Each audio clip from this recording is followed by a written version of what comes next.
Bien, bueno, entonces, como es este último capítulo el que hemos desarrollado, me refiero a capítulo 2, este ya lo hemos desarrollado, lo que vamos a siempre a hacer, digamos, una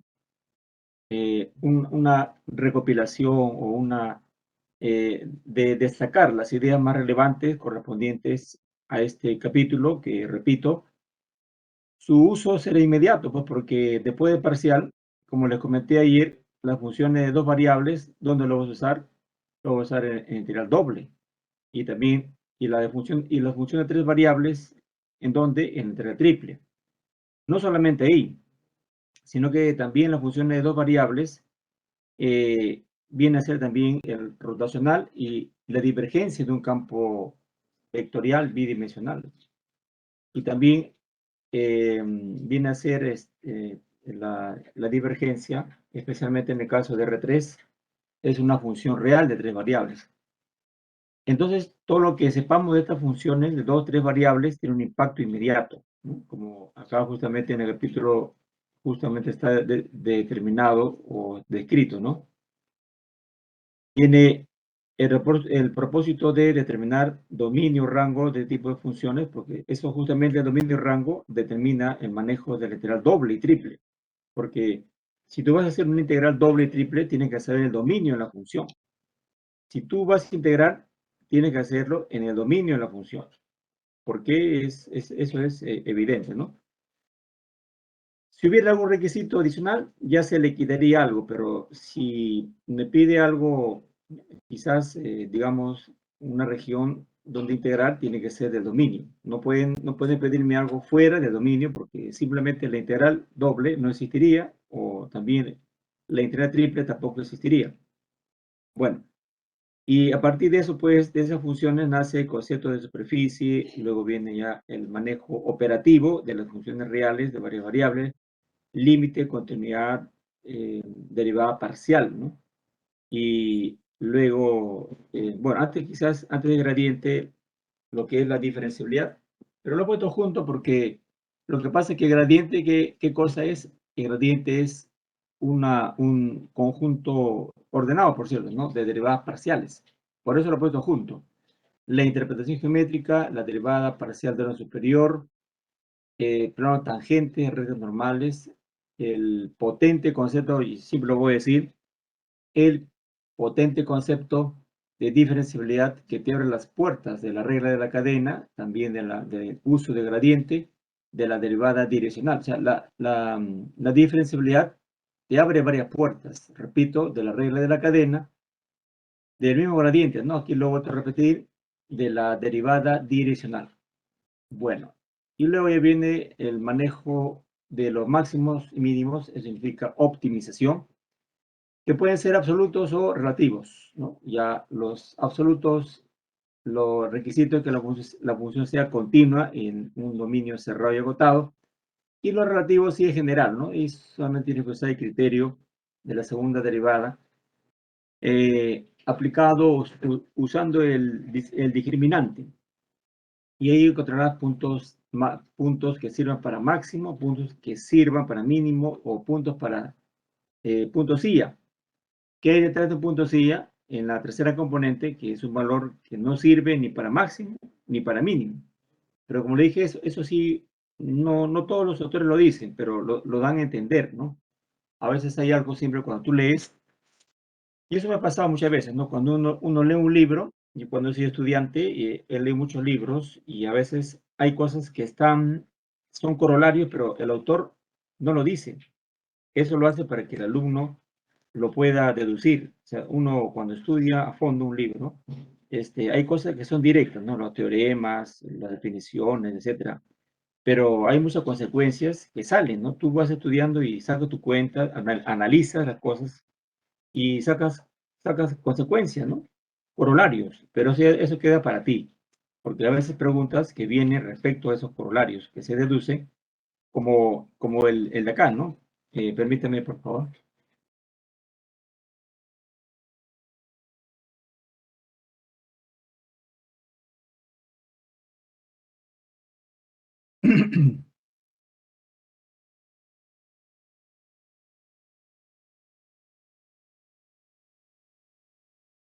Ya, creo que lo he puesto al final.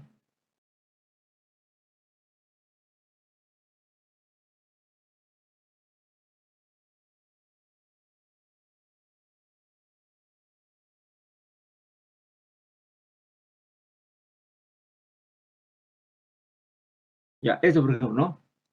Esto, si un libro u otro, lo primero sí lo dicen los libros, ¿no? Pero lo otro ya a veces uno lo deduce de lo que está estudiando. Lo primero es, como dije, ¿no? Si f es diferenciable, o vuelvo a repetir, como señalé antes, el concepto de diferenciabilidad es el más potente de este capítulo 2 o unidad 2. Si f es diferenciable, entonces f es continua. Si f es diferenciable en un punto, f, entonces existen las primeras derivadas parciales de f en P0.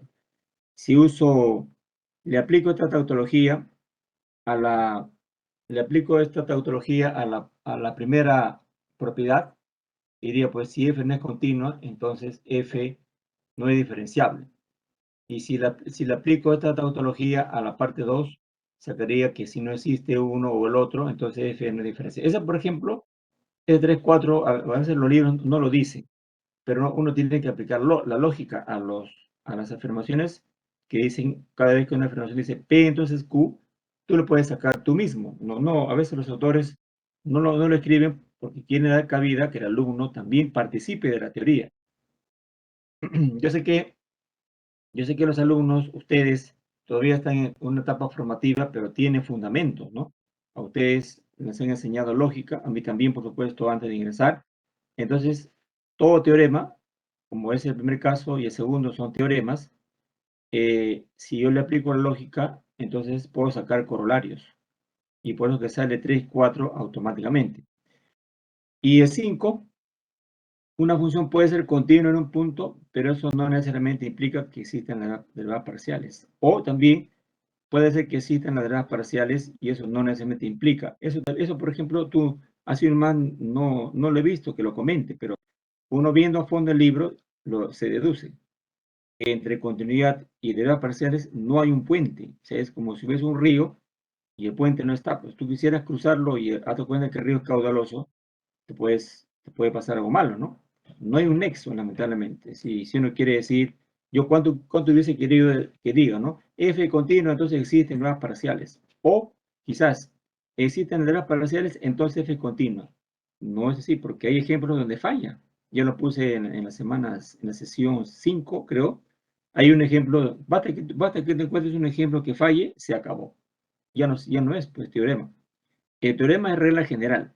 Si tú encuentras una falla, se acabó. Y ese teorema, mejor dicho, ya no sería teorema, pues ya no es, porque algo que solamente cumpla para unos y para otros no, bueno, como puede decir como comentario nada más, ¿no?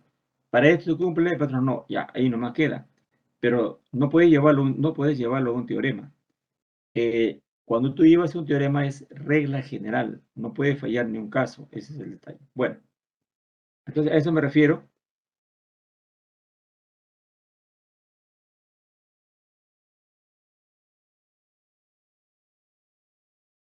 Ya, entonces a eso me refiero, no de por acá. Entonces a eso me refiero cuando queremos manejar la teoría, porque en cada pregunta que se hace siempre hay que manejar la teoría, porque de lo contrario diríamos cosas que no son. Y a veces cuando queremos reclamar, ¿no? Como ocurría antes de la pandemia, a veces los alumnos venían a reclamar y qué cosa, por qué reclamaban, porque supuestamente ellos escribían una cosa, pero ellos decían que yo había dicho, pero así a veces decían, pero usted dijo, profesor, ya, pero ¿cuándo he dicho? En todo caso, dime de acuerdo al cuaderno, porque cada uno tiene su cuaderno, ¿no? A ver, dime en tu cuaderno dónde está lo que tú dices. No lo vas a encontrar, ¿eh? Eso era antes porque no había grabaciones, pero ahora sí hay grabaciones, ¿no? Ahora tú tienes videos, puedes ver, y aparte del video, también tienes el PDF. Entonces ahora sí, pues si un alumno reclama, puede hacerlo en base a la teoría de lo que yo digo o lo que está escrito. Si yo me contradigo con lo que está en el PDF, ahí sí pues tú tienes derecho a reclamar y obviamente yo voy a reconocer el puntaje total. pero como dije, pues a veces el alumno no lee completo y lanza una afirmación, ¿no? Dice, tanto es esto, o pasa esto, y yo le digo, yo cuando lo califico, no le digo, ¿y en qué parte del PDF está? ¿En qué página? Así como haciendo un poquito de broma, aunque quizás no es bueno hacer broma cuando no califique, él afirma algo y yo abajo pongo, ¿y en qué página o qué hoja está? Pues, ¿no? ¿En qué sesión? No sé. Y bueno, pues no, ese es el problema, ¿no? Que a veces decimos algo y no tenemos un respaldo, como una vez un joven, y disculpen que lo diga por tercera vez, voy a entrar a cuidar el examen o recabar observaciones, ¿no? Y ahora ya estaba acabando el curso, ahora quiero el examen final. Y me dice, profesor, me llama, me dice, profesor, un ratito. Y yo pensé que era una pregunta así, ¿no? Una observación de la pregunta, pero me dice, profesor, usted no ha hecho el tema de esa pregunta. Ay, bueno, fácilmente podemos darnos cuenta. Un cuaderno, por favor, listo. ¿Qué tema me dice que es? Ya, el teorema de Pepe. Ah, vamos a ver, pues, teorema de Pepe. Ahí estaba el teorema de Pepe, ahí estaba la fecha todavía. Ahí está, pues sí hemos hecho, sino que ese día capaz no viniste, lo cual no está mal que uno no venga, porque a veces uno puede trabajar, yo también he trabajado, joven.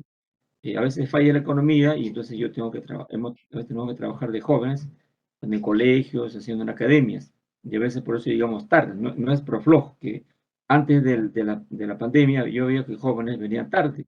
Bueno, les dejaba pasar, pase nomás, porque yo he vivido esa etapa, pues yo he vivido que a veces yo llegaba tarde, pero hacía más, le comentaba a mi profesor, yo disculpe que llegue tarde porque trabajo, soy en un colegio.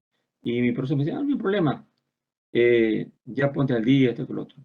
Eso era, pues, eso lo que le faltaba a ese muchacho que reclamó, era ponerse al día ese día que llegó tarde. Entonces, si fueran clases, digamos, presenciales, digamos, no es malo que a veces llegue uno tarde porque uno no sabe la realidad de cada alumno. Entonces, lo que uno tiene que hacer simplemente es sacar copia. Como yo varias veces lo hice, ¿no? Varias veces llegué tarde y entonces llegaba y al toque, antes que se vaya mi compañero, le decía, por favor, préstame tu cuaderno.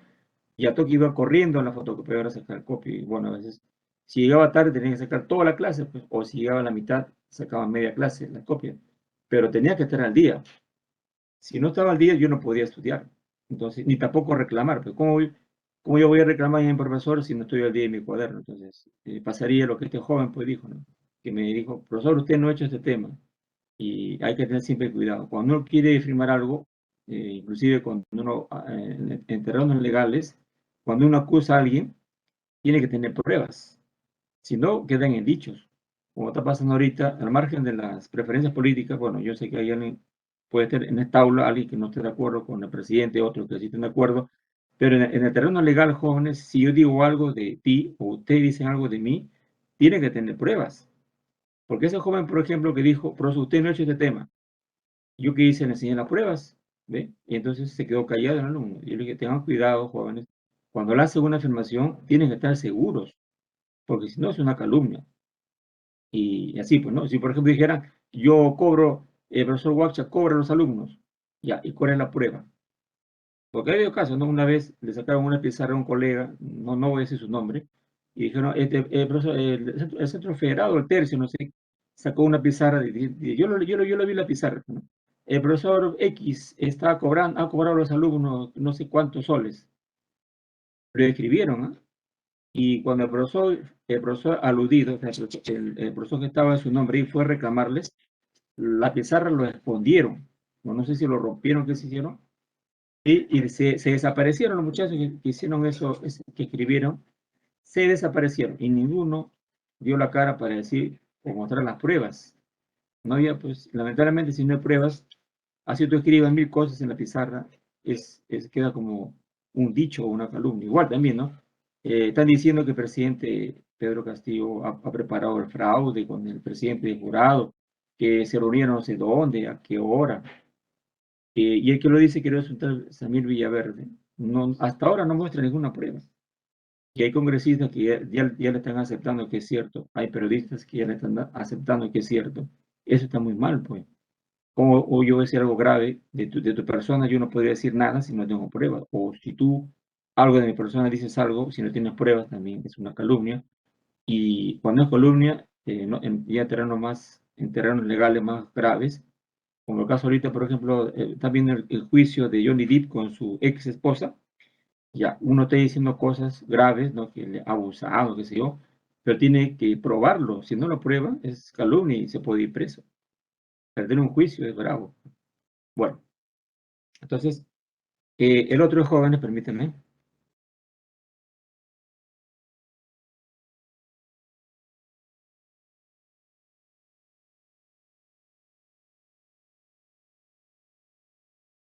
Bueno, desde aquí, entonces, como ustedes lo han visto en el momento que han marcado su asistencia, vamos a hacer una revisión de que, debido a que este tema es el que se va a evaluar el día de mañana, las funciones reales de varias variables. Bueno, en un contexto general se presenta así, de Rn a R, y uno podría trabajar con 2, 3, 4 variables. Por ejemplo, si colige con 2 variables, se trabaja en integral doble, con 3 variables, integral triple. También hay integrales n dimensionales, pero eso ya escapa del contenido de este curso. Eso en todo caso ya se hace en terrenos más amplios de la matemática pura y trabajan con 4 o 5 variables, pero las conclusiones que sacan ya no son tan aplicativas, porque lo aplicativo es lo que está en el plano y en el espacio, ¿no? Porque es algo visible. Pero sí se puede hablar de integral triple de 4, 5, 6, n variables. Se puede hacer, hay casos jóvenes, el libro, pero eso escapa ya de la aplicación de la ingeniería que queremos encontrar. Bueno, ahí está el dominio. Dependiendo, la capacidad puede ser una función de 2 variables, o aquí una función de 3 variables, vamos a ver por acá.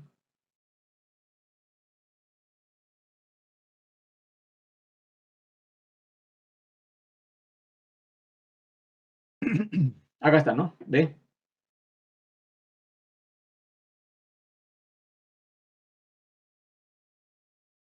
Ya, entonces es una función de 3 variables y de este tipo de funciones es la que trabaja la integral triple, ¿ya? Y veremos pues que sirve para masas, volúmenes, centro de masa, etcétera, etcétera, momentos. Bueno, eso ya es un momento, se va a ver eso después del parcial. Ahí van a ver ustedes cómo trabajamos con estas funciones, repito, para hallar masa, centro de masa, momentos, volúmenes. Esas son las aplicaciones. Y créame que hay integrales que son complicadas, ¿ah? Eso sí, yo no voy a decir lo contrario, pero ¿para qué están las técnicas? Hay técnicas para poder facilitar. Y por supuesto, las técnicas, yo voy a poner ahí varios ejemplos, porque yo comprendo que el alumno, para que domine un tema, tiene que ver varios ejemplos. Por eso, ahora cuando termine el parcial, voy a poner, bueno, cuando hago integral doble, triple, voy a poner varios ejemplos, tanto cuando no necesita técnicas, pero cuando tiene técnicas que necesita también varios ejemplos, 3, 4. Bueno, si son 5, mejor, ¿no? Suficiente con 5, el resto ya tú lo completas. ¿Cómo lo completo, profesor? Fácil, pues. Ya sabes la clave, la palabra clave. Escribe en el navegador problemas de integral doble y ¡prum! Cantidad de problemas. De todos los colores. Bonitos problemas, ¿eh?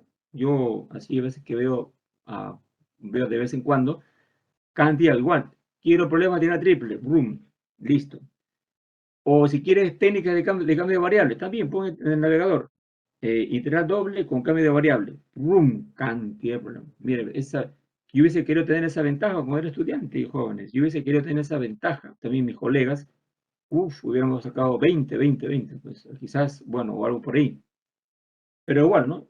Igualmente hemos así estudiado con libros viejitos, así que encontramos en la biblioteca, así peleando, peleando, como se dice, amaneciéndose para ser los primeros en los libros, aunque a veces ganamos, a veces no. Así hemos estudiado, aprobado, pues, y terminado la carrera, ¿no? Sin este aporte maravilloso que es el Internet, que hay muchas cosas buenas también, pero también hay cosas malas, que lamentablemente también hay en Internet. Los fake news, creo que se llaman las cosas malas, ¿no? La que ponen ahí sin confirmar, eso está mal, pues, ¿no? La calumnia, por ejemplo, los malos dichos. Bueno, entonces, eso es las funciones y eso también ha sido un aporte importantísimo. Los conjuntos de nivel, claro, en general no nos gusta hablar mucho, sino en lo particular, que son jóvenes las curvas de nivel y las superficies de nivel, ya que esas curvas de nivel justamente son de las que tiene conocimiento el gradiente. Bueno, ahí está, pues, ¿no? Esas flechitas, la curva de nivel está en el plano y en cada curva de nivel tiene derecho a cualquiera que tú quieras, a la curva verde, azul, rojo, cualquier curva de nivel. Bueno, aquí se han formado circunferencias, ¿no? Pueden formarse también elipses o parábolas, eso depende. Se le puede instalar una flechita que luego esa flecha tendrá ya un mayor significado de ser la, lo que participe justamente en el criterio de Lagrange, ¿no? En Lagrange aparecen esos gradientes, como es el dicho, a diestra y siniestra, para ayudarnos a encontrar los máximos y mínimos, porque sencillamente el gradiente se demuestra, jóvenes, que es la dirección de más rápido crecimiento de una función. Es algo, ¿cómo es posible? Yo también me quedo admirado.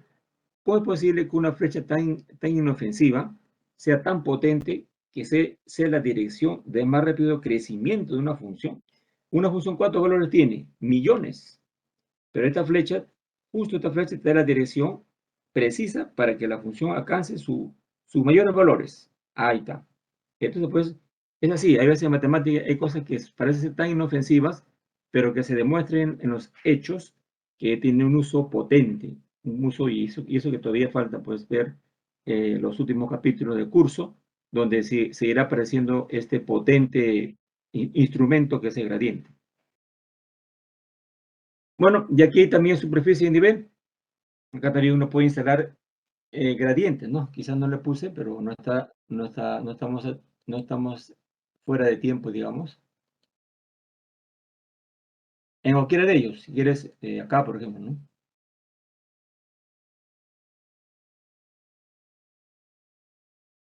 En un color, este, por ejemplo.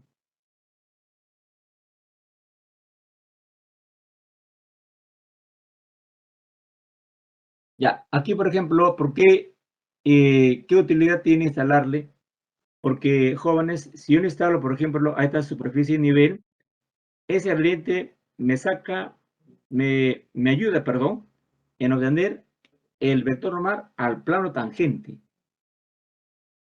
Permíteme poner un plano tangente.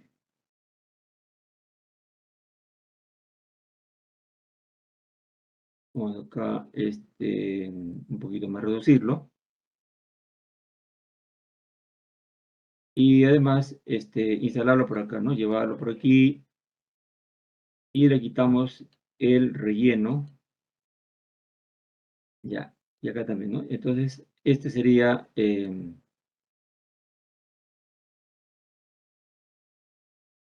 ya. Este sería, puede ser plano tangente, ¿no? Ponle ahí, no sé, un nombre.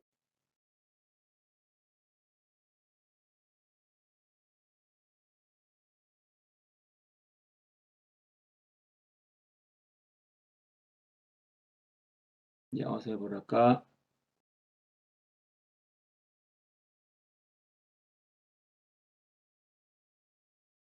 Ya, entonces, el tener el gradiente en un punto, bueno, concretamente que es este punto, entonces me permite saber la ecuación de plano tangente. Por supuesto, tengo que saber el punto, y en ese punto está el gradiente, que es un punto P sub 0 de esta superficie, y ya está. Y no solamente tengo el plano tangente, sino también tengo la recta normal.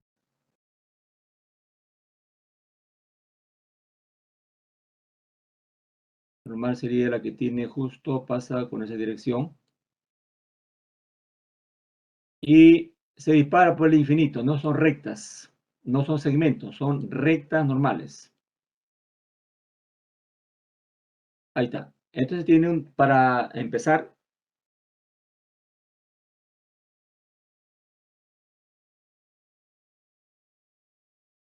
y para empezar entonces, el gradiente tiene ese privilegio, ¿no?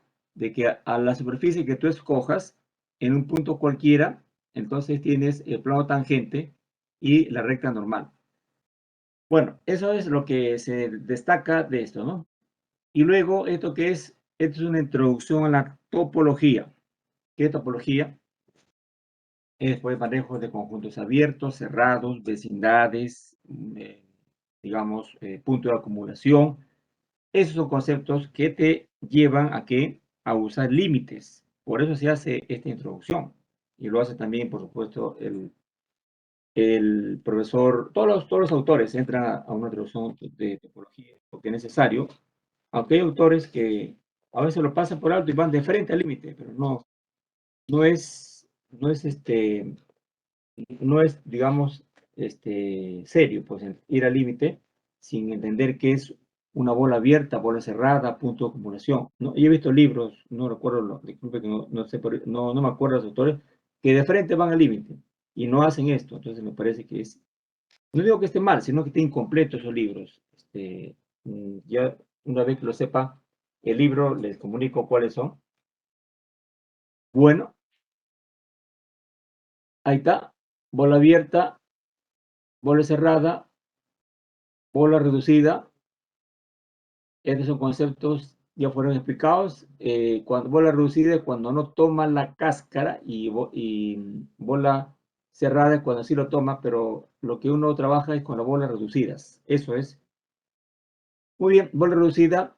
Aparte de que le quita la cáscara, le quita también el centro. Esos son los vecindades que uno trabaja en el límite.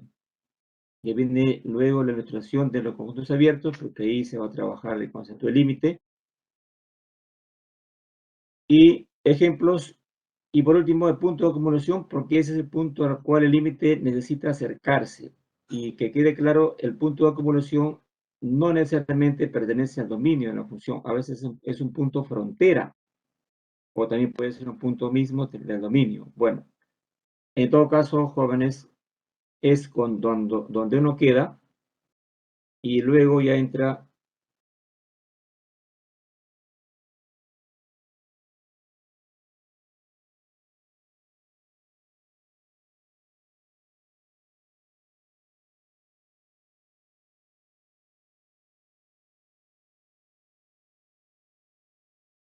Ya.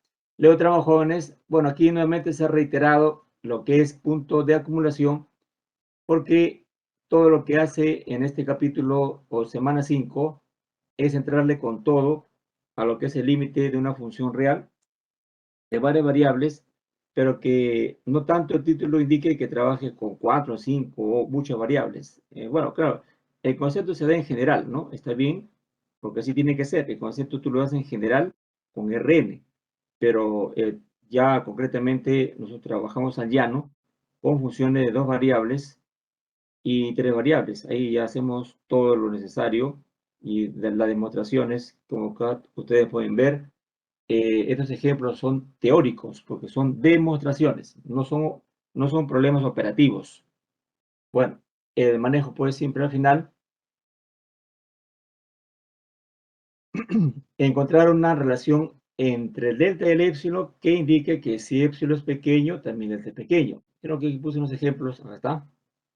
Cuando uno entra al mundo de las demostraciones, debe llegar a estas acciones. Debe, por ejemplo, delta C épsilon está bien, delta C red épsilon igualmente, épsilon cuadrado, épsilon quinto o el mínimo de un número pequeño y épsilon sobre 10, sobre 8, no sé. Si tú llegas a eso, o sea, no hay una única manera que yo diga, ya, tú debes llegar a delta épsilon si no está mal, no, no, puede llegar así, con tal que se vea que si épsilon, repito, si épsilon es pequeño, también delta sea pequeño. Esa es la esencia, no hay un único formato que digas, está mal lo que has hecho, está bien, no. Tiene que ser de tipo y siempre respetando las desigualdades. Ahí, por favor, ten mucho cuidado porque cuando he revisado demostraciones, a veces yo dejaba demostraciones, o puedo dejar demostraciones, puede ser también hago una demostración el día de mañana. Ten cuidado con los números reales, con valor absoluto, con los radicales, porque cada vez que califico segunda práctica, encuentro alumnos que se han olvidado de los números reales, jóvenes. Increíble. Se han olvidado de la propiedad de valor absoluto. Se han olvidado de la propiedad de radicales. Y entonces, pues, eso no debería ser, porque imagínate, ya estamos en tercer ciclo y se supone que ya ustedes eso lo conocen muy bien. No deberían equivocarse, pero espero que mañana no haya ese olvido de los números reales, o si a lo mejor ahorita brevemente agarras un libro de números reales, lo lees, lo repasas y para que no te olvides. Bueno, otra demostración. que no es más que manejo de teoría. Ahí está. Este caso es que cubo y cubo demostrar que el límite es cero. Bueno, está nuevamente, ya se explicó en su debida oportunidad y se llegó del tercio en medios, que garantía de que sí es cierto, pues si epsilon es pequeño, también es pequeño y se acabó. Mira, así nomás tiene que llegar con un correcto manejo de desigualdades. Eso es lo que tú tienes que ver, pues, a través de estos ejemplos. En el Internet, sí, demostraciones no, creo que no hay mucho, ¿ah? Así que entonces yo te recomiendo que veas aquí detenidamente los pasos. Lo que sí hay lo que sí hay en los Internet son ejercicios, eso sí, tenlo por seguro. Tú pon, por ejemplo, como te dije, no hace unos instantes, pon gradiente, aplicaciones, ¡pum! Cantidad, plano tangente, recta normal, eh, que el gradiente es dirección de más rápido crecimiento o de crecimiento, que el gradiente aparece en los Lagrange, en los de Lagrange, o sea, te sale todo lo que el gradiente te regala de aplicaciones. Pero de demostraciones no he visto mucho, creo que ahí no hay mucho, pero por eso tú aquí puedes ver demostraciones. Aquí unas propiedades que hacen respetar las operaciones, suma, resta, producto, división, inclusive, siempre tomando en las divisiones, tomen sus precauciones, jóvenes, y listo. Profesor, ¿para qué sirve la regla de las trayectorias? ¿Sirve para probar que el límite existe? No, al contrario, la regla es para detectar posibles situaciones que no existan. Digo posibles porque a uno sí le puede ir bien, otros no. Por eso siempre hay que usar el lenguaje correctamente.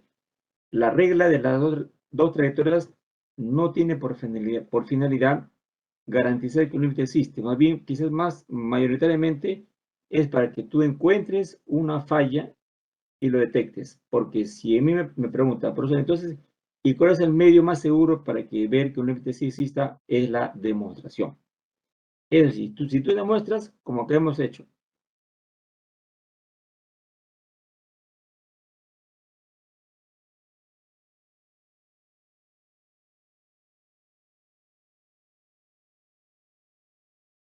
ya, acá por ejemplo, si tú demuestras que este límite efectivamente es cero y aquí se ha hecho la demostración, entonces aquí y en cualquier lugar, eso queda para siempre, o en inglés, como dicen forever, eso queda para siempre. Así tú nomás, si lo vas a ver eso o lo puedes cambiar, será solamente el idioma, ¿no? Si lo llevas esa demostración al inglés, solamente cambiarías todo lo que es demostrar, que show, ¿no? En inglés, y nada más a todo, o en chino, lo que corresponda, porque lo matemático, eso queda intangible.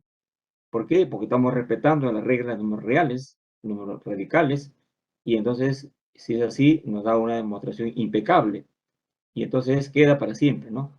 Bueno, entonces la regla de los trayectorias sirve para detectar posibles no existencias, y, y si a alguien le va bien, le va bien, le va bien, le va bien, son indicios. ¿Qué significa indicios? De que es que tienes que entrar al terreno de la demostración. Bueno, acá, por ejemplo, a esta función que va al 0, 0, ¿qué trayectoria le pusimos para empezar rectas? Ya rectas, me sale esto y me sale que depende de la pendiente, porque la pendiente es el M, ¿no? Es un recta que pasa por origen. Y sabe que el límite depende de la pendiente. Entonces, si como aquí puedo ver ahí 30 y tantos alumnos, cada uno me dice un valor de M, me va a salir 30 y tantos límites. Y eso es una locura. Los límites, ahí sea de mate 1, mate 2, mate 3 o mate 5, que yo también enseño mate 5, que hace un mate 5, como repito, funciones complejas, límites de funciones complejas, derivadas de funciones complejas, integral de funciones complejas, series, etcétera. Eso para los mecatrónicos. Bueno, ahí también se hace límites y también es único. Entonces, vayas donde vayas, de matemática hablando, si ves límite, el límite es único. Por ejemplo, en el capítulo 1, ¿qué hicimos? Límite de funciones vectoriales, y eso es único. O a lo mejor alguien ha visto que un límite de funciones vectoriales salgan varios vectores. No, jamás. El límite de una función vectorial sale un vector único. Y acá también. acá estos límites que son, no son vectores, pues son escalares, ¿no? Y entonces si yo detecto que esto depende de la pendiente, pues no existe límite. Acá también. Lo analizo correctas. Si correcta ya le encuentras el error y ahí nomás te queda, pues, porque ya no tienes que usar parábolas. Ya no es necesario, mejor dicho.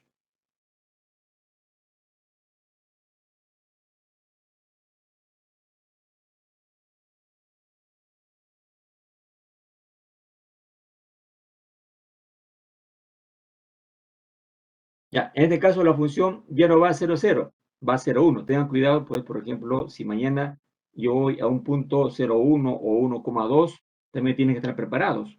Tienen que estar preparados.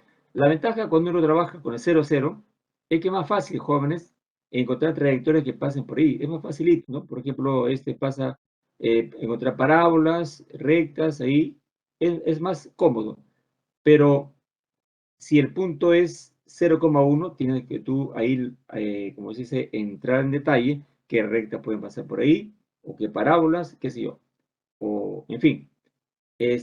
Acá pues tienes el modelo general de una recta que pasa por 0,1, la pendiente ya dependerá, el otro y igual c x cuadrado más 1, ya el valor de c dependerá. Si por ejemplo c es positivo, iría así cóncavo hacia arriba, si c es negativo, cóncavo hacia abajo, pero no importa, también se acepta, porque así sea cóncavo hacia abajo, la curva pasa por 0,1, eso es lo que vale.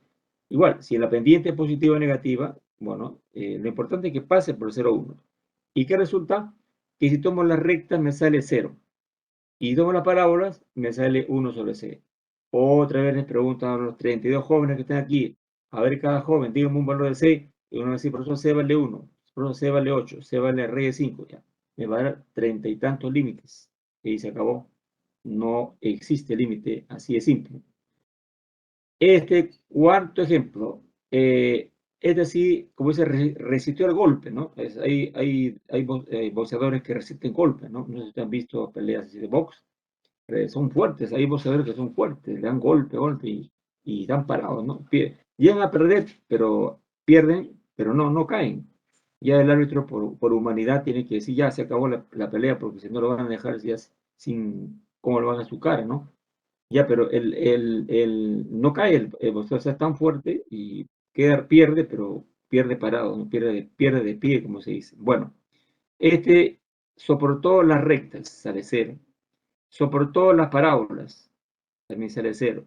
Soportó el otro tipo de parábolas, sale cero. Pero puedo decir que no me existe, no, todavía no, jóvenes. Más bien, este, como dije antes, es un indicio, por supuesto, indicio es como decir una señal buena, pero que no es contundente. Tengan cuidado porque yo he visto a veces exámenes que me trabajan así, rectas, parables, y se emocionan. Y les sale 0,0 y dice, profesor, el límite es 0. Es falso, jóvenes.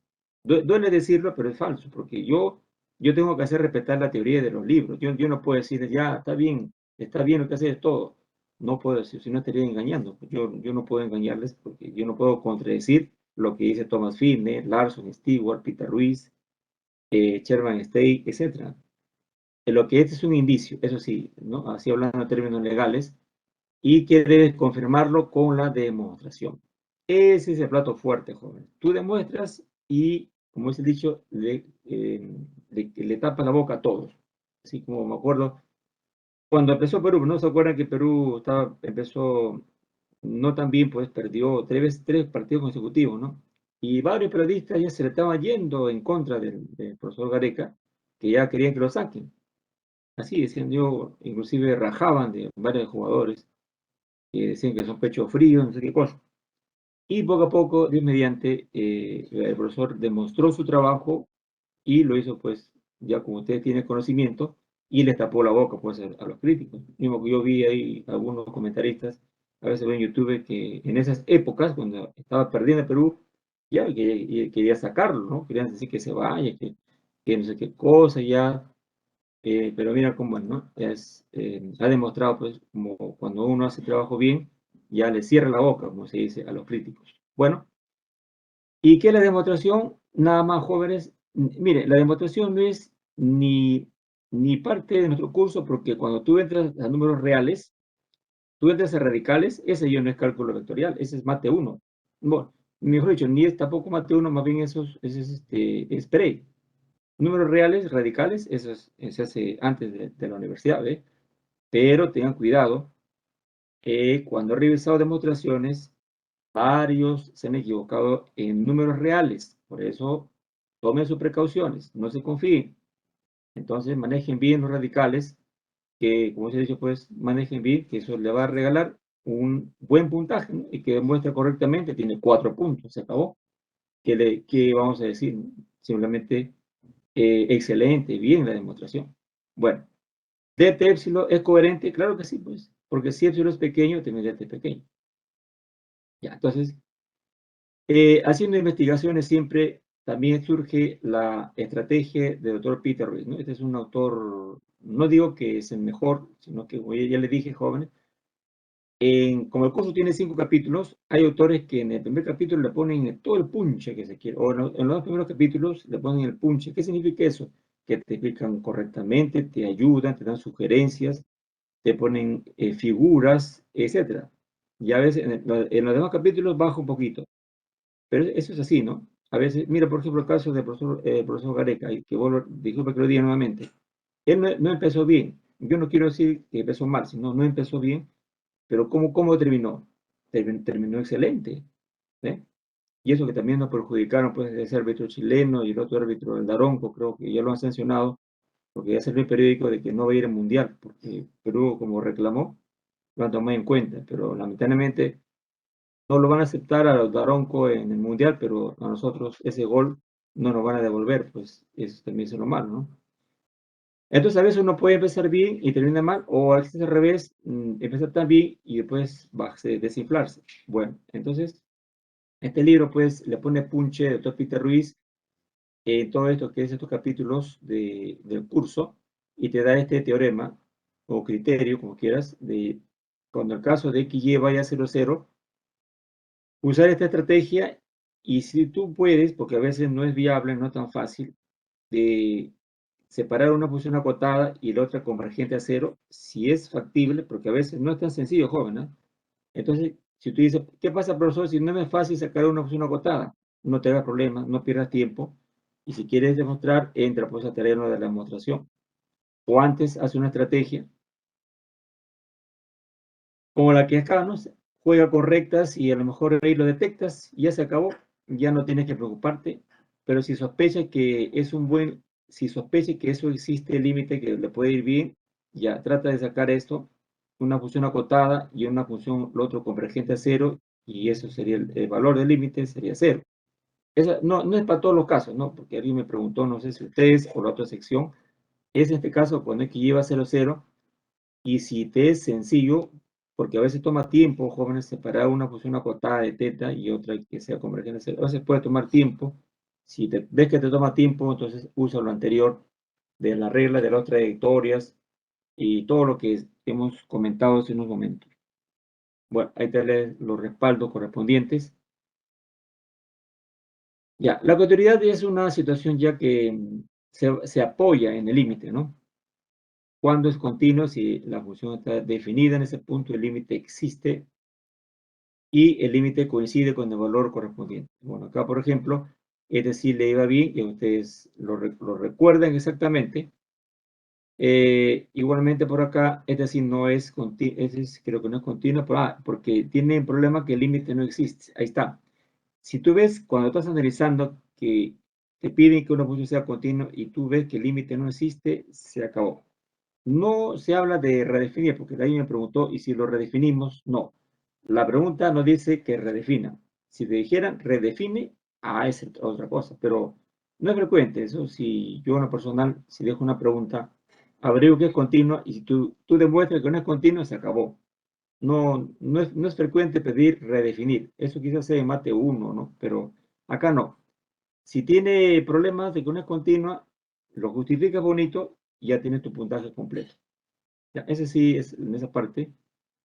Ahora creo que, le he aplicado la regla de trayectorias y se acabó, pues no existe límite. Entonces, si no existe límite, no es continua y ya no tienes que pensar en redefinir a menos que te lo pidan. Ya es otra cosa, ¿no? Bueno, pero cuando el límite no existe, sí grave, ¿ya? Se redefine, como recuerdan, se redefine cuando el límite es diferente del valor particular. Pero cuando el límite no existe, ya es una discontinuidad de tipo esencial. O sea, ya no puedes hacer nada al respecto, ya no puedes redefinir nada. Entonces, es un poquito como recordando las teorías que antes hemos visto. Bueno, y aquí pues también uno recuerda la capacidad, el enorme poderío de la derivada parcial, aunque esto pues tiene un caso general, por supuesto, siempre empezamos de lo general y bajamos al llano, de X, una posición particular, XJ o cualquiera, un límite. Que a veces puede ser que no exista, pero hay que tomar precauciones porque nace como un límite. Ya luego se comporta como corresponde, usualmente ya le llamamos así también con letra mayúscula de según la variable 1, o sea, la primera variable, o la variable 2. Y si la función de tres variables, entonces habría pues, acá también puedes ponerle de 1. Eso lo pongo porque no ves que haya una notación en el examen parcial, porque a veces, como la pregunta que hacemos en el examen parcial es una colaboración con la profesora Roseñique, nos reunimos y ahí preparamos el examen. Entonces se usa estas notaciones delta de Jacobi o también de mayúscula, según si es 1, será respecto a X, o si es 2 respecto a la segunda letra. Bueno, más que usar X, porque hay casos que pueden usar también otra letra.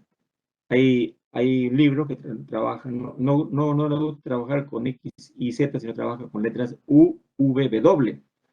Y entonces, ¿qué sería derivada respecto a U? La derivada respecto a la primera variable. ¿Qué sería la derivada respecto a V? La derivada respecto a la segunda variable. ¿Y qué sería la derivada de la función respecto a W? La derivada respecto a la tercera. En realidad, el índice indica que justamente cuál de las variables estás interesado en evaluar. Bueno, y acá está, ¿no? Cuando no se especifica el punto de la derivada parcial respecto a una variable, significa que las otras quedan como constantes y solo queda derivar respecto a la variable que, si digamos que sea el x, o puede ser el y, etc. Entonces, las demás, como que cuando deriva respecto a x, las demás quedan como constantes.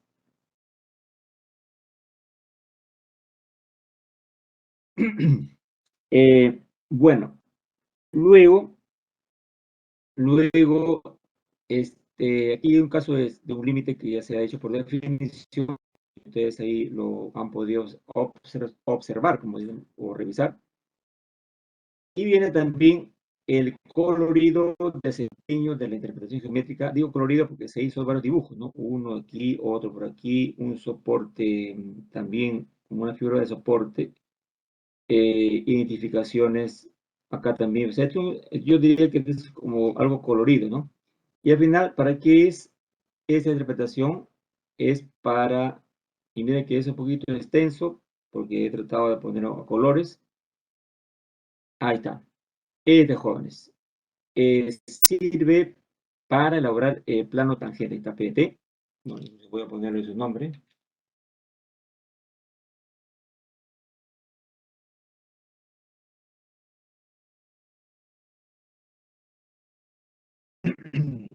Ya. Bueno, desde aquí viene. Ah, ya. Ahí está la denominación, ¿no? Finalmente dice, ¿no? Finalmente, el plano tangente a la superficie en el punto del espacio es ya con todos los requerimientos, toda la operación, etcétera, es finalmente, jóvenes, que te queda después de identificar las operaciones anteriores de encontrar el producto vectorial para encontrar aquí el vector normal al plano tangente. Este pues es el vector normal, plano tangente, está el n, que tiene derivadas parciales. Eso es lo que se utiliza haciendo operaciones para encontrar el plano que es PT siempre plano tangente. Y está pues, ya si trabajo con una B, puede hacerlo también con X0 y 0. En fin, están las dos versiones. Si trabajo con X0 y 0 o si trabajo con el punto A, B, Entonces, esa es la primera aplicación, ese es el debut, como se dice, de la derivada parcial. Es para planos tangentes, ya que están ahí justo sus valores. Eso, cada uno tiene sus valores. Y entonces eso aquí, por ejemplo, es aplicado. Ahí este ejemplo y es encontrado luego, ahí está, pues, plano tangente 4x, 4y menos z igual a 2. Bueno, estos son nombres, pues, también de las derivadas parciales pendientes de la superficie en la dirección del eje X, Y. Sí es oportuno decir pendientes porque esos son derivadas parciales y esas pendientes son respecto a direcciones particulares. Porque después viene la derivada direccional, que también es pendiente, pero ya en cualquier dirección unitaria. Cualquier dirección unitaria. Bueno, el otro derivado parciales también representa las relaciones de cambio o intensidad de variación respecto también a la variable X, Y.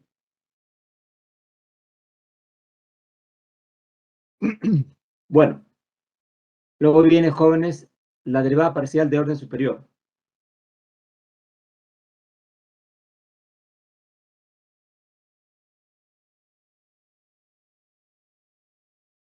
Ya, en la derivada parcial hay un contenido fuerte de construir lo que está de azul, ¿no? Bueno, si centramos nuestro interés, por ejemplo, respecto a X dos veces o respecto a Y dos veces, o las cruzadas XY o YX, por eso puesto su nombre, derivada parcial de cruzadas, el objetivo es netamente de construir. Pues si me dan esta función, jóvenes, yo debo llevarlo al aspecto notacional y construir. Es así la manera como se efectúa construir la función derivada de f respecto a x, ¿no? Es una función y se construye a partir del f en dos partes. ¿Por qué dos partes? Porque la función también tiene dos partes. Muy bien. Primero lo indica, ¿no? Para este caballero, derivada parcial respecto a x. Y para el otro, derivada en 0, 0. No es como algunos jóvenes pensaban, profesor, la derivada de la constante es 0. Parece que fuera así, no es así. ¿Por qué? Porque si uno pensaría que constante tiene que ser no solamente en un punto, tiene que ser en una región de plano I, que sea 2, ahí se podría apreciar que es una constante. Pero si en 0, 0 sale 2, eso no es una información, digamos, muy general. O sea, es apenas en un punto sale 2 y qué va a pasar en los demás, que son infinitos puntos. Bueno, pero sí sería constante si fuese pues en un conjunto más grande, región, tipo región, por ejemplo, ahí sí podríamos decir que es constante. Entonces lo que hacemos simplemente es tomar el concepto de derivada parcial en ceros. Eso sí se puede hacer, empezar por el concepto. Y una vez que haces eso, es como si establecieras ¿cómo le llaman el nombre? Una planificación de tu actividad. La primera es así y la segunda es conceptual. Y al hacer la derivada parcial te sale esto, te sale una regla de correspondencia. Y el otro es derivada respecto a x, le aplicas ahí lo que dicen jóvenes, la definición. Y te sale 1. Entonces, muy bien, pues, si me sale así, juntamos las partes del todo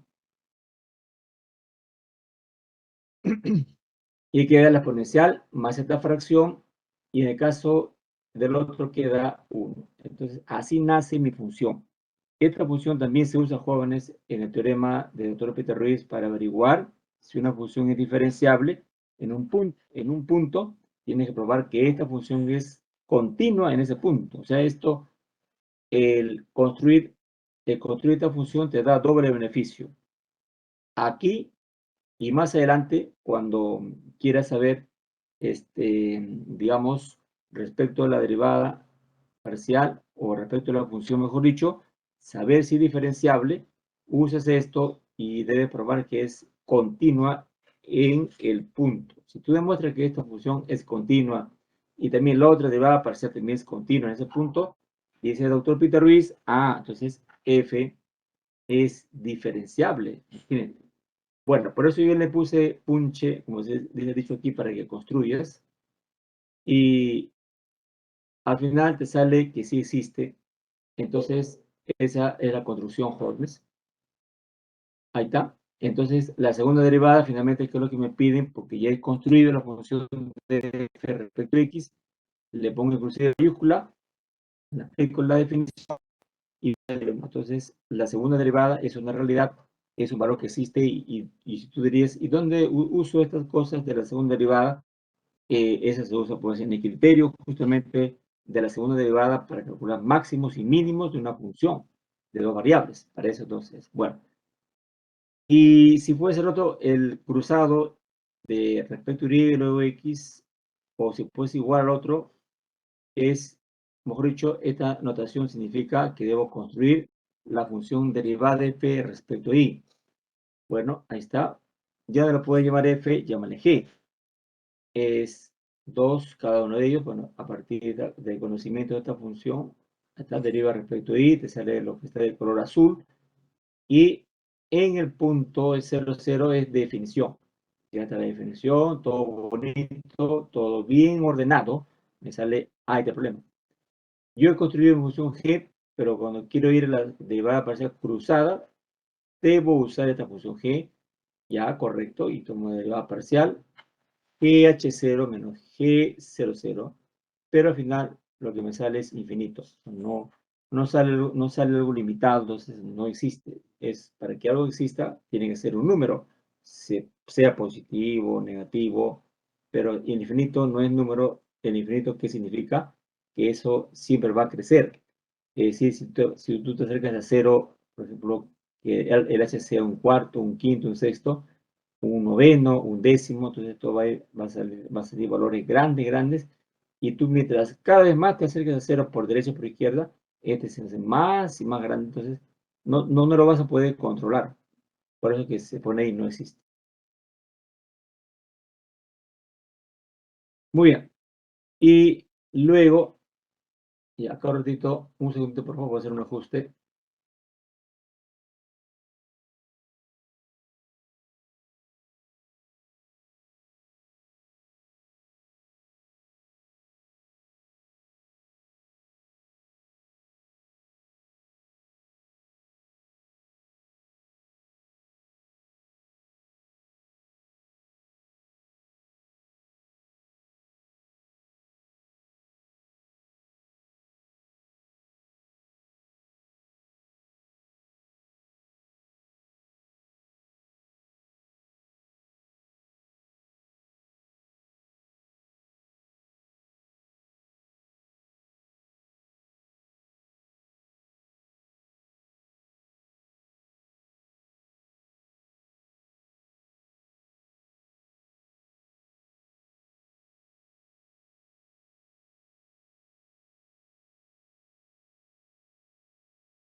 Ya, mi joven, disculpen la interrupción. Entonces decía que el entrar al este concepto de diferenciabilidad, como lo dije en la presentación de la diapositiva, tiene por finalidad ser el concepto más importante de de así hablando, de conceptos teóricos, ¿no? Pero en la parte operativa, ¿cuál es el más importante?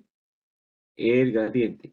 Pero en la parte conceptual, el más importante es la diferenciabilidad. ¿Sí? Siempre separemos eso, ¿no? Eh, la aplicabilidad y la teoría. En la aplicabilidad, el gradiente es el campeón. ¿Lo ves ahora? Lo verás en el capítulo 3. No, en el 3 no. En el 4 lo verás nuevamente y en el 5 para cerrar con broche de oro, como se dice. Bueno, la diferencia, pues, tiene una definición que no es tan agradable que digamos, pero tiene sus beneficios. ¿Cuál es, profesor? Acá, superficies suaves, ahí está, que después ya tú más adelante le vas a ir máximo, mínimo. Entonces, el impacto es bueno, pero el manejo teórico quizás no es tan agradable, porque tienes que usar, acá no, acá está, tienes que armarte una ecuación y luego identificar pues el epsilon 1, epsilon 2 que sean convergentes a cero cuando los incrementos también vayan a cero. Esa es la parte más, digamos, no tan simpática, un poquito trabajosita. Eso es la palabra, trabajosito. No obstante, lo hemos ahí calculado por una función. Este, por ejemplo, el caso cuando tú ves que en un punto no es diferenciable, se forman picos, cúspides, así, ¿no? Lo aplicamos para el caso de probar que una función diferenciable en todo punto de plano. Ahí armamos las ecuaciones correspondientes, ya ustedes lo tienen a la mano. Y acá también probamos que es, en el caso también general, armamos las estructuras y lisas, ¿no? Ahí comprobamos. Y ganamos, pues, como aquí puede ver, que se trata de paraboloide, obviamente es un paraboloide. Una superficie suave, totalmente suave, porque esto se irá para arriba, etcétera, y siempre será así, no tiene esos problemas. Bueno, luego, la teoría siempre de la diferenciabilidad, acá está, ¿no? Si f es diferenciable, entonces f es continuo. P, entonces Q. Una vez que se ha demostrado, sale corolario. ¿Qué es corolario, profesor? Usar tautología. Todo, toda persona que demuestra algo, P entonces Q, ya tiene un corolario, así un regalo al toque, en las manos. Ahí está, ¿no? Si F no es continua, porque lo que dice la teorema es si F es diferenciable, entonces F es continua. Niega el Q, si F no es continua. Si tú demuestras que una función no es continua, se acabó. Ya no es diferenciable. Entonces, eso es una buena estrategia, ¿no? En el examen, si tú ves si averigua, por ejemplo, la continuidad, ¿no? Y ves que no es continuo, tú solito dices, sin que yo te diga nada, porque tú ya manejas la teoría, si tú demuestras que una función es continua, por ti mismo vas a decir, ah, ya, profesor, entonces, si aplico mi teoría, entonces f no es diferenciable y se acabó. Ya no tiene que estar probando que es diferenciable, no es diferenciable, ya no, porque el corolario te libera de esa responsabilidad, siempre y cuando demuestres que no es continua, es lo que es acá. Bueno, y luego viene la gran ayuda siempre del doctor Peter Ruiz, ¿no? Doctor mexicano, matemático mexicano, que hizo su doctorado, tengo entendido, en Brasil. Me pasado vi un poco de su vida, que hizo su doctorado en Brasil. Vino, vino al Perú, creo, en el año 2007, 2008, no me recuerdo. No tuve la oportunidad de ir a sus conferencias. No, no sé si no sé qué universidad lo trajo, no recuerdo, pero sí lo invitaron, ¿no? Vino, dio conferencias. Siempre que vienen autores prestigiosos, le invitan a dar conferencias, ¿no? Por ejemplo, también el caso del premio Nobel Saref Alferov, que lo trajeron a la UNI. La UNI sí lo trajo a ese premio Nobel en el año 2004, dio su conferencia. Yo pasaba por el teatro de la UNI, pues ese día, y veo el aviso, gran conferencia del premio Nobel de Rusia. Yo dije, ni bien vi premio Nobel, al toque, como se ha dicho, paré las orejas, premio Nobel. Entonces me quedé, pues. No sé qué tenía que hacer en ese rato, pero dije, no, me quedo aquí para escuchar.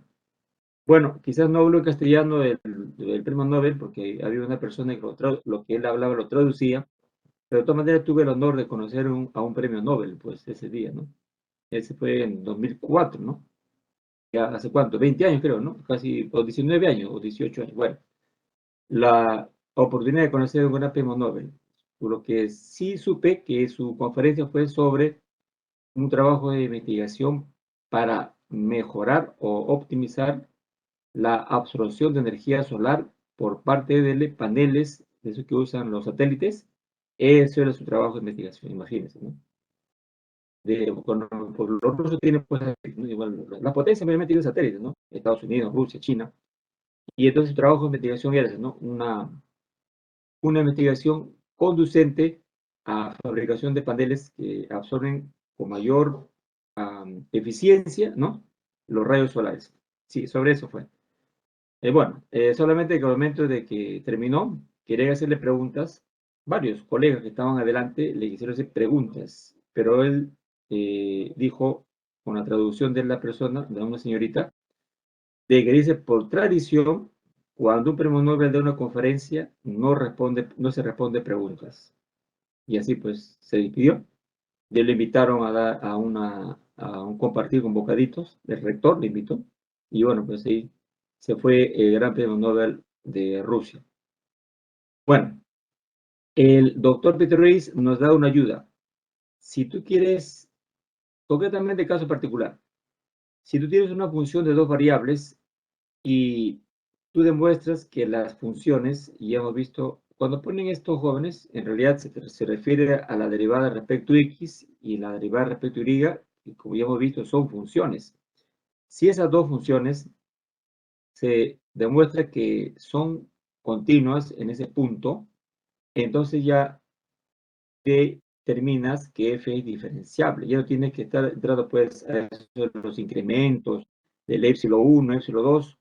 Bueno, al, al momento, entonces habría dos herramientas. El manejo del concepto de diferenciabilidad y aquí el manejo de la construcción de las dos funciones derivadas aparecer respecto a x y respecto a y. Las dos tienen que ser continuas. Las dos, ¿ah? Si una de ellas no es continua, ya se acabó. Ya se acabó. Tienen que ser las dos continuas. Bueno, aquí, por ejemplo, es un ejercicio muy interesante. Determine si esta función que ya antes hemos analizado, acuérdense jóvenes, determine si es diferenciable. Vamos a ver.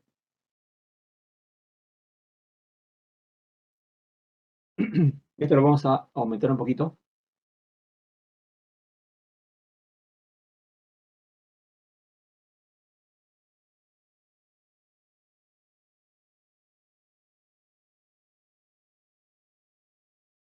Ya, entonces determine si es diferenciable usando la estrategia del doctor Peter Reed, porque tú también puedes usar la estrategia del incremento, todo eso, también puedes hacerlo, ¿no? Pero ya que estamos en esto, eso es lo que hacemos. Ya, la función jóvenes ya se construyó, eso es lo bueno.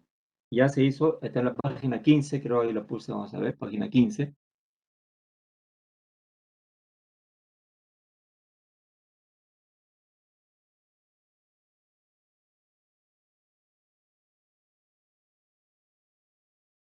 A ver si página 15. No, es página 16.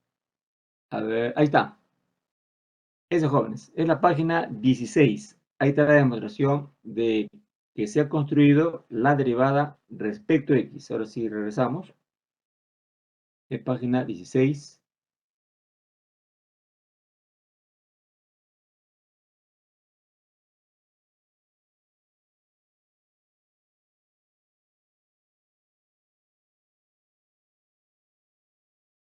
Ahí está. Página 16.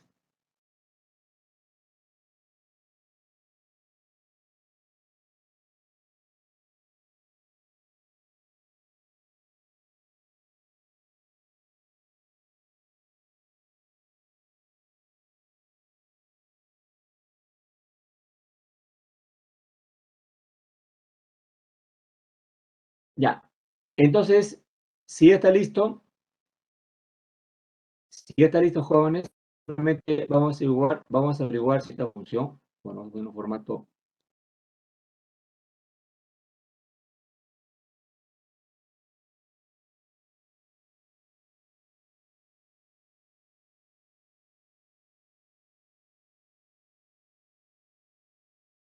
Ya. Simplemente vamos a probar si esta función, así tienes que verlo, ¿ah? Esta función es continua. Bueno, en primer lugar, en 0, 0, 1. Si esta es existe, ¿qué hacemos? Bueno, usemos la regla de la otra recta. Cada vez que conocemos la pregunta, un límite existe entre el terreno de la regla de las trayectorias.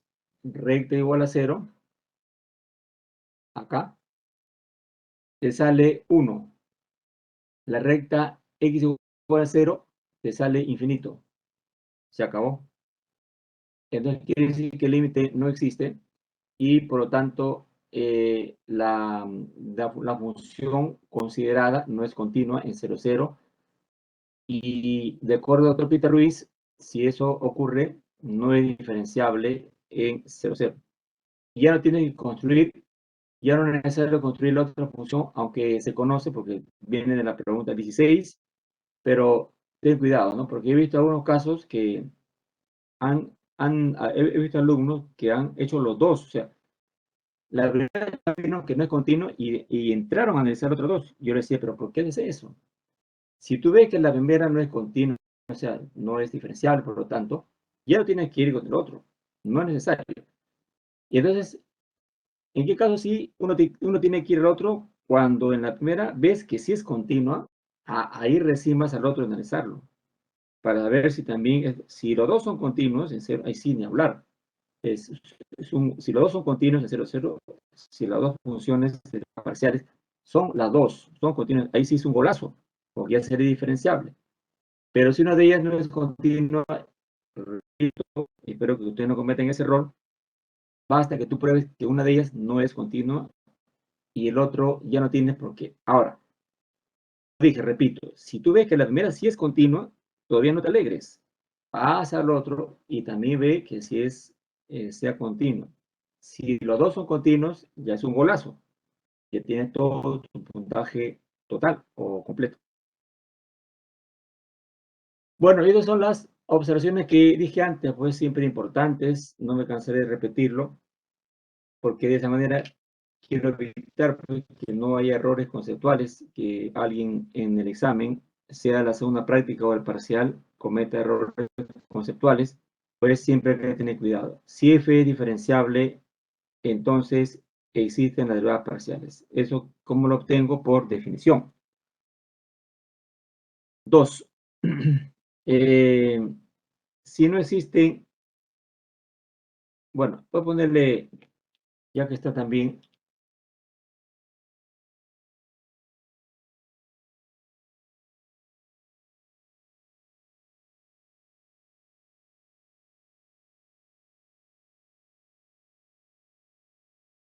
ahí lo puedes pegar de una vez, pues ya que lo dije antes, no es nada malo que lo repita.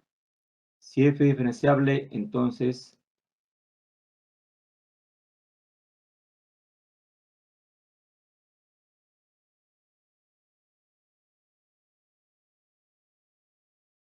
f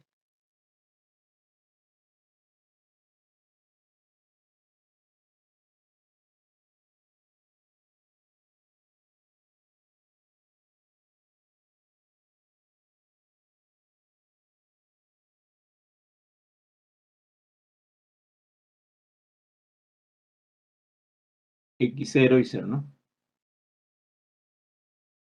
X0 y 0.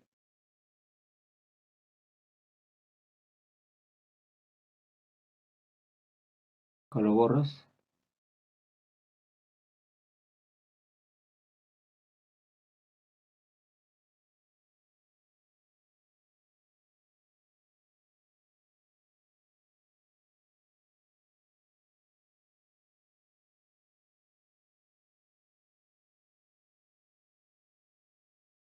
Ya. Bueno, este punto, ya que sea simplemente como referencia, ¿no? Creo que no sino más como referencia.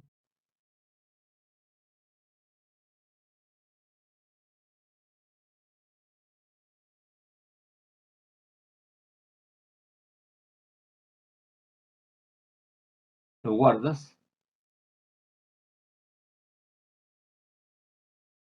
Y te ponen con mayúscula, porque son puntos de interés.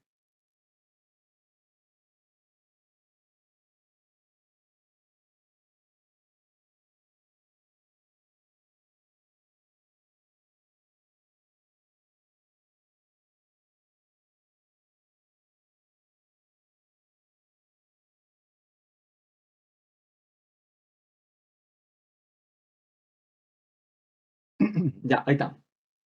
Si f es diferenciable, entonces f es continua en el punto de interés. Si f es diferenciable, entonces existen las derivadas parciales, eso es por definición. Esto es por teorema, ¿no? El primero es por teorema. Si no existe esto o el otro, entonces f no es diferenciable. ¿Qué he usado? La tautología, aplicándolo aquí a esta, la primera. Bueno, ya que si tratamos de enumerarlo, 2, 3, 4. Y esto, teorema.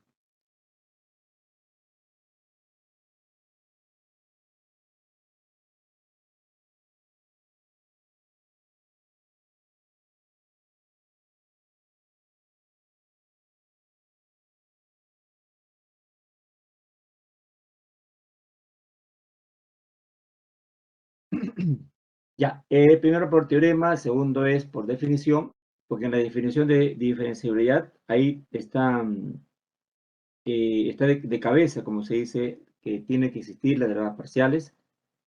3 es aplicar esta tautología al 1. Es decir, si f no es continua, entonces f no es diferencial. A ver, esto 3 es aplicar esta tautología a la 2. Si no existen una o la otras derivadas parciales, entonces no es diferenciable. Ya, acá lo que falta sería la observación.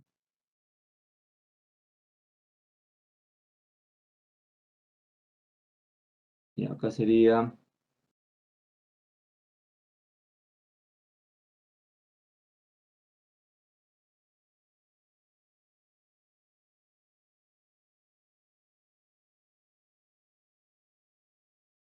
4. Si f no es diferenciable, perdón, si f no es continua, mejor dicho,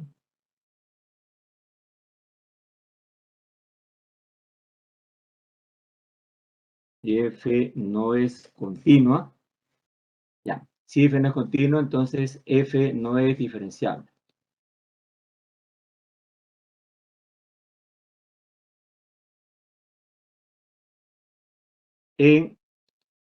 Bueno, esto lo subes un poquito más.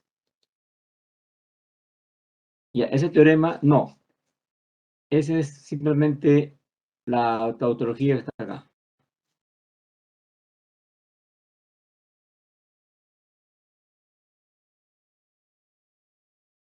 Lo pegas, un poco lo separas. Ya, has aplicado esto, pero aquí, pone 3 ahí. Aplicación de esta tautología a la primera observación, ya que está ahí, si f no es continua, entonces, si f no es continua, si f no es continua, entonces f no es diferenciable. Si no es continua, entonces f no es diferenciable.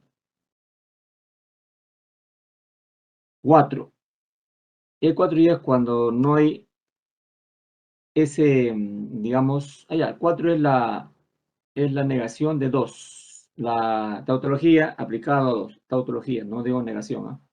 Tautología. Entonces, si no existen, si no existen la una o la otra idea parcial, basta que no exista una de ellas, o si no existen las dos también, basta que no exista una de ellas, entonces f no es diferenciable.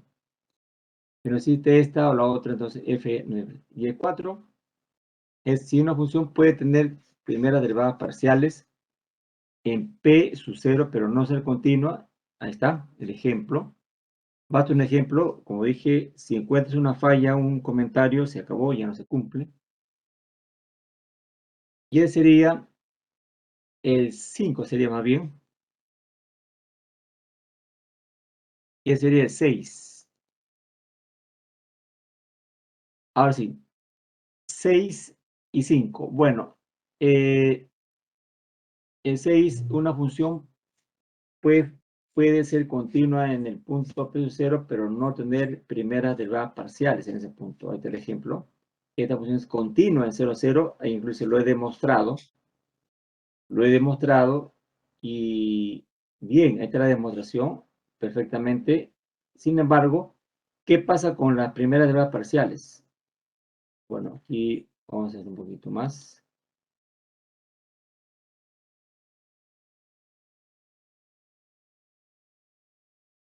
Allá. Eso tiene que bajarse acá un poquito.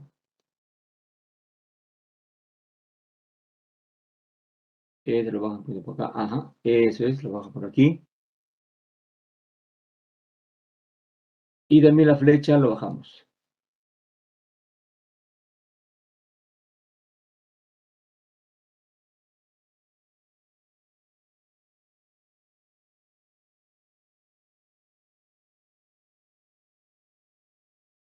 Ya está. Entonces la función le ha ido muy bien en ser continua. Sin embargo, en la derivada parcial, ahí se ve pues que cuando vas a derecha o izquierda salen diferentes valores.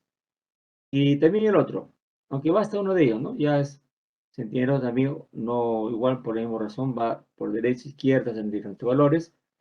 Y eso que la función ha sido continua. Entonces, por eso la continuidad no, no es un concepto influyente para derivadas parciales, ni tampoco viceversa. Las derivadas parciales no es un concepto influyente para la continuidad. Están así, como no hay una manera de que uno implique o te lleve al otro, ¿no? Yo cuánto quisiera que uno te lleve al otro o viceversa, no se puede. Y eso es lo que significa, ¿no? Una función puede ser continua, pero no tener primeras derivadas parciales. O mejor dicho, más que no tener, pero una función puede ser continua, pero no, sí, está bien, ¿no? Cuando tú dices no tener derivadas parciales, significa que no existen las derivadas parciales. Bueno, y esta es la diferencialidad. En la diferenciabilidad, en el caso general, diferencial total, que eso se va a usar luego cuando hagamos campos conservativos. De todas maneras se comenta. Y la regla de la cadena es para que yo pueda ver si hay unas variables que dependan de otras, yo pueda hacer uso de derivadas que pueden empezar como ordinarias, o luego si va aumentando la capacidad de las variables, tenga que hacer dos ecuaciones, pero en las dos ecuaciones ya todo el mundo es de derivada parcial, ya no hay derivada ordinaria, y si su nivel va aumentando también, ¿no? Los diagramas van aumentando, los diagramas de árbol van aumentando de capacidad, y siempre nos preguntamos, ¿y cuántas ecuaciones va a haber, profesor? Depende del número de variables terminales. Como solo hay dos variables terminales TS, entonces hay dos ecuaciones. Y sumandos, ¿cuántos sumandos hay después de la igualdad? Eso lo cuentan las variables intermedias. Si hay tres variables intermedias, tres sumandos. Bueno, en caso general, puede señalarle esa conducta y vamos a subirlo un poquito más.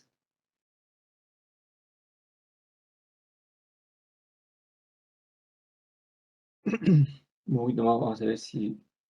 Ahí está. Está bien ahí. 1, 2, m ecuaciones y ¿cuántos sumandos después de la igualdad? N sumandos.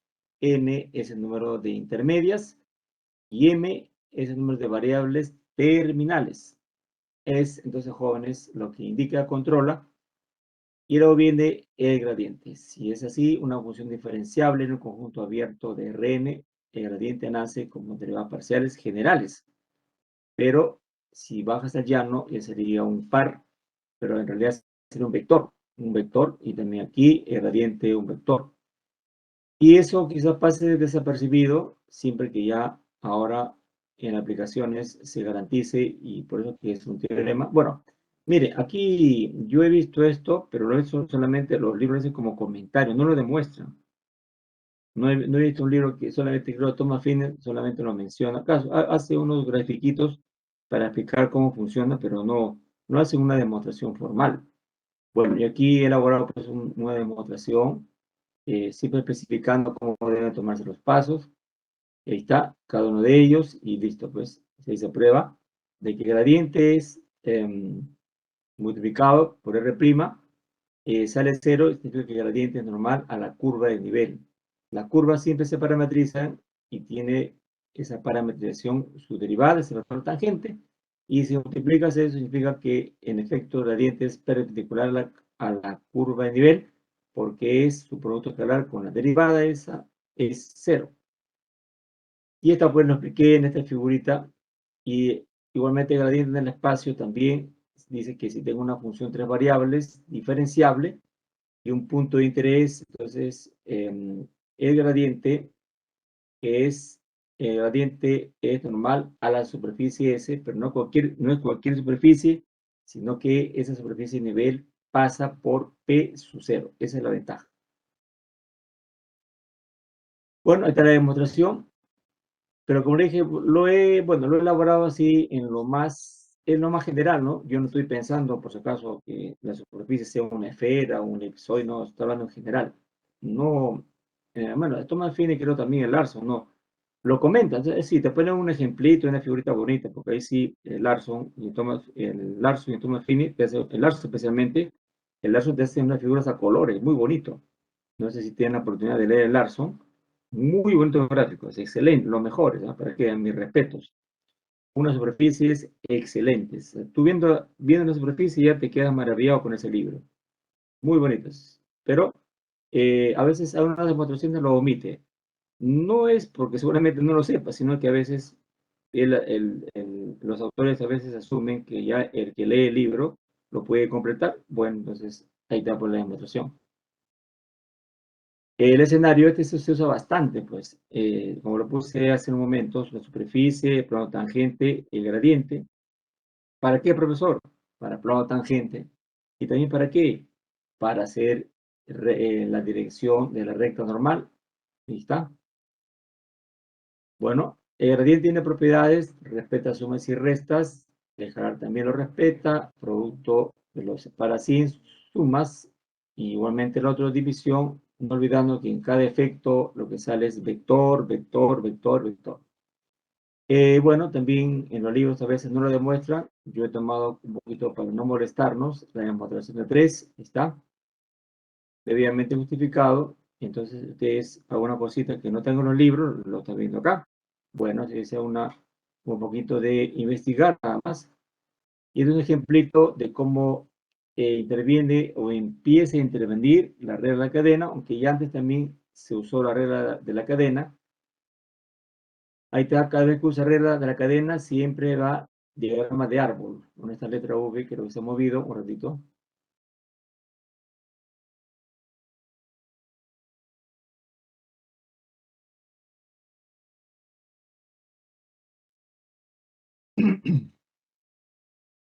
Ya, esto más bien va a ir por acá.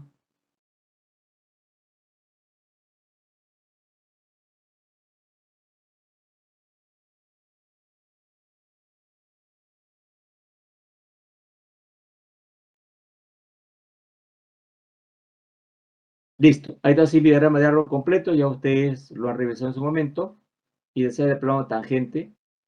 Y para rectificar, nuevamente de mencionar el vector normal a una superficie, plano tangentes y rectas normales, ya está, nuevamente no está de más mencionarlo, esto lo voy a bajar más bien.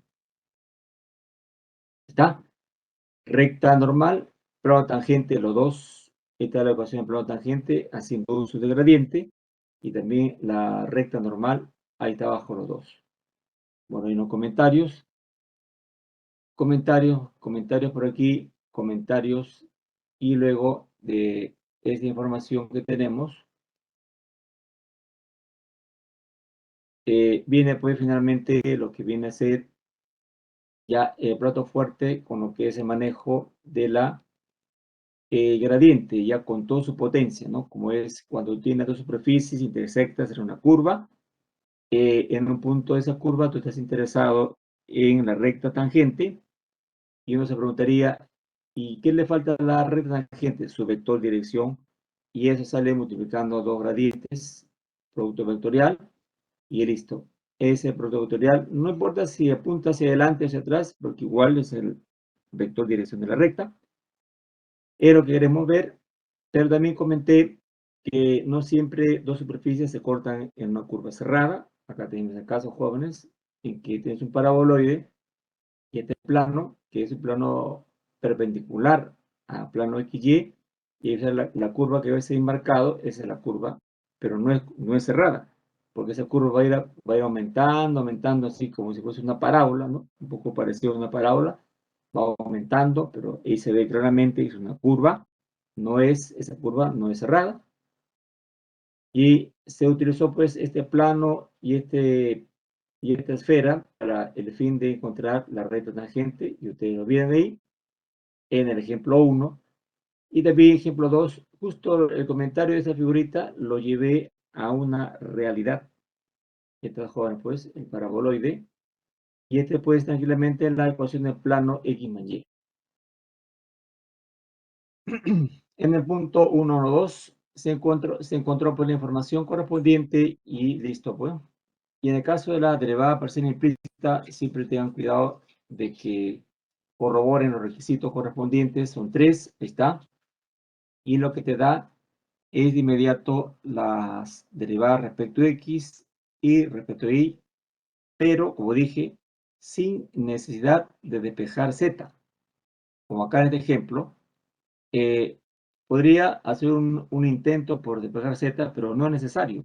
Solamente cumplir las expectativas, los requisitos del teorema, y listo, pues ya encuentras la fórmula, solamente aplica la fórmula.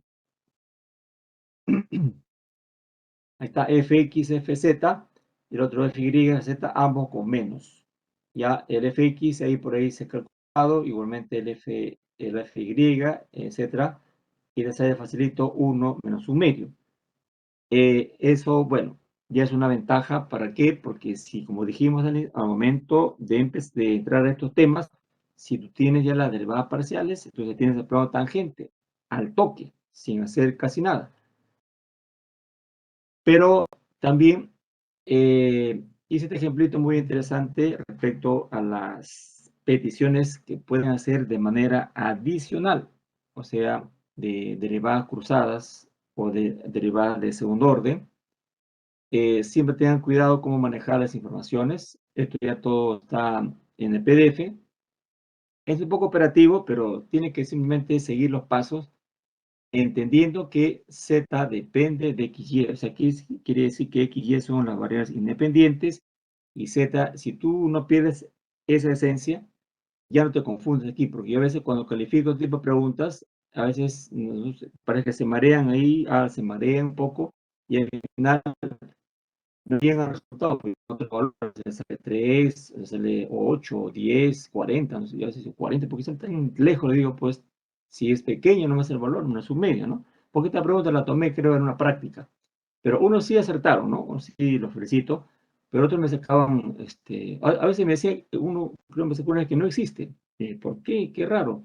¿En qué se habrá equivocado? Por eso, simplemente tiene que concentrarse y no olvidar que Z es f de XY. Ahí está todo, ¿ven? ¿Quién es XY? Independientes, y Z dependiente. Que se supone que se despeja, pero no es necesario despejarlo. No, solamente manejarlo así, ¿no? Y al final, todo lo que se ve se utiliza en la información y le sale automáticamente. Bueno, eso sí. Y la última, porque máximo mínimo ya lo expliqué ayer, la derivada direccional. Este concepto tan bonito, tan interesante. Para cerrar, no olviden, por favor, si tú no sabes que la función sea diferenciable, usas la definición. Pero si sabes que es diferenciable, por un motivo u otro que lo haya demostrado, Si sabes que es diferenciable, usa esto. Tengan cuidado, porque a veces yo dejo un problema así, por decirte una cierta función, f, y le pido ver la derivada direccional o analizar la derivada direccional, y de frente me van al teorema. Y yo le pregunto, ¿acaso has demostrado que es diferenciable? Para usar diferenciable, para usar este teorema, tienes que demostrar que es diferenciable. Ahí recién usas esto, por eso tiene su requisito, no lo voy a negar.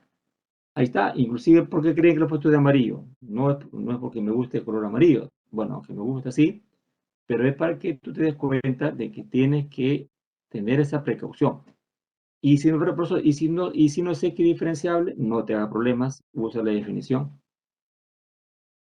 Entonces, no puedes no puedes negar que tienes las herramientas para cuando no lo sepas qué diferenciable y cuando sí lo sepas, usas esto. Claro, la ventaja que cuando usas esto te da, es tan buena esas consecuencias que mira dónde te llevan, pues. Te llevan a esto.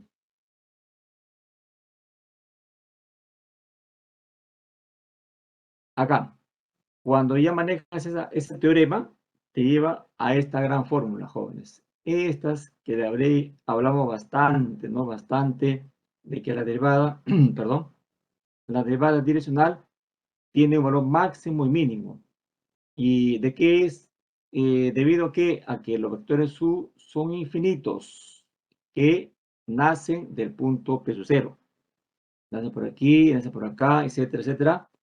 Eso, muchos miles, millones hacen que esta derivada direccional tome también millones de valores, pero no te preocupes, que tiene su techo y su piso. O sea, tiene su valor máximo y el opuesto el valor mínimo. Así de fácil, no hay mucho que decir.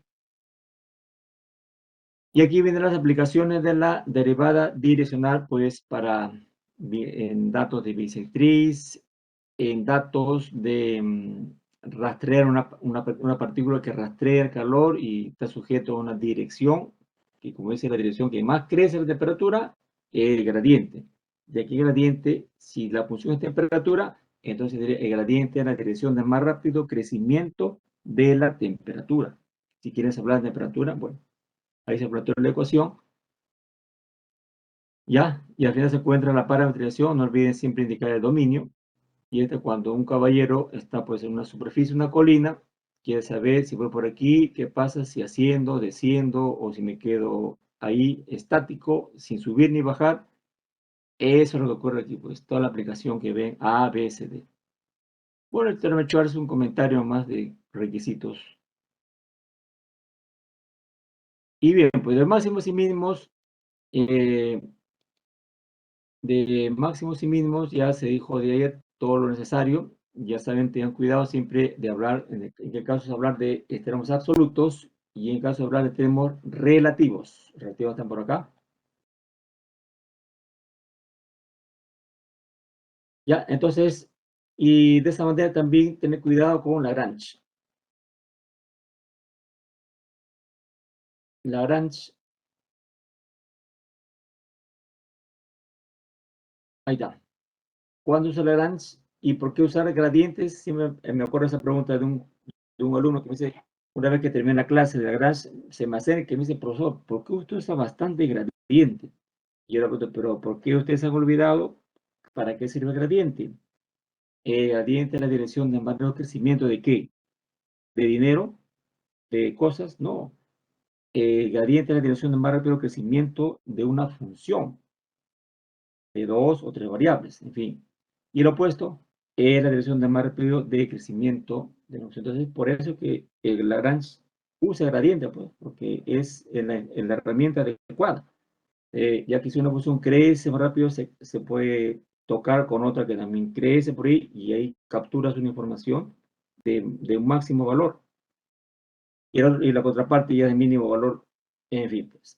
Nada más es lo que significaría todo este tratamiento, jóvenes. Entonces, por lo tanto, el día de mañana, por favor, 8 en punto. Entonces, el temario es todo este capítulo 2 que ha sido en el PDF o los PDF que tienes, 4, 5, sí, 4, 5, 6, 7, ¿no? Todo lo que está considerado. Bueno, Entonces, pues no se olviden, jóvenes, por favor, mañana 8 en punto empezamos la segunda práctica. Buenas noches.